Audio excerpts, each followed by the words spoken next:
So with us si Sam De La Costa Gumila, won silver medalist dyan po sa Women's No-Gi 52 kilograms dyan po sa C Regionals ng Jiu-Jitsu. Hi Sam, nice to see you! Hello!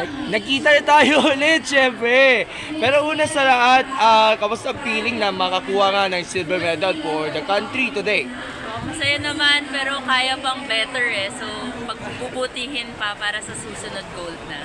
Okay, your assessment nga pala, by the way, ang nakaharap ninyo sa podium is of course yung Vietnam, tapos yung nag-bronze ay sa Vietnam. So, how do you assess o observe niya itong performance ninyo? Sabihin natin, nasa peak ka na ng inyong career dyan sa inyong category sa Nogi. Pero, sabihin natin, naging maganda ba ang performance mo today? Could be better.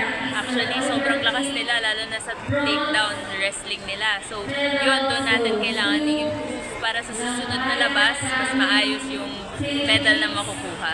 And of course, this is actually a great opportunity na rin dito dahil dito inos itong Southeast Asian Regionals ng JJAU at ano ang sabihin natin general reaction na dito pala sa Pilipinas i-host natin yung ating event, considering nga ito yung parang tune-up na rin sa mga paparating pa mga iba pa mga international competitions sa inaarap, Ma'am Sam. Actually, okay nga siya na meron ginanap dito sa Pilipinas kasi sobrang tune-up nga siya para sa amin, lalo na sa Nogi na minsan lang magka-event sa JJIF.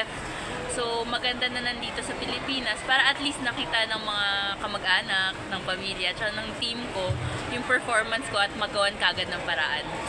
So what's next for you? Ano ang abangan natin para kay Sam? Tuloy-tuloy. Tapos Worlds naman sa susunod, sa November. At hoping na magkaroon ng spot niya para dito sa Worlds. Para at least makabalik ka na ulit sa international stage kasi si Sam hindi na natin nakikita pa doon sa mga international competitions. Dahil alam natin may mga kanya-kanyang bagay na nagiging busy ngayon. At of course, patuloy pa rin ang pagsasali na yan para at least ma-maintain pa rin yung condition na para dito sa competition na yan. Anyway, Sam, may gusto kayong pasalamatan sa inyong tagumpay nito.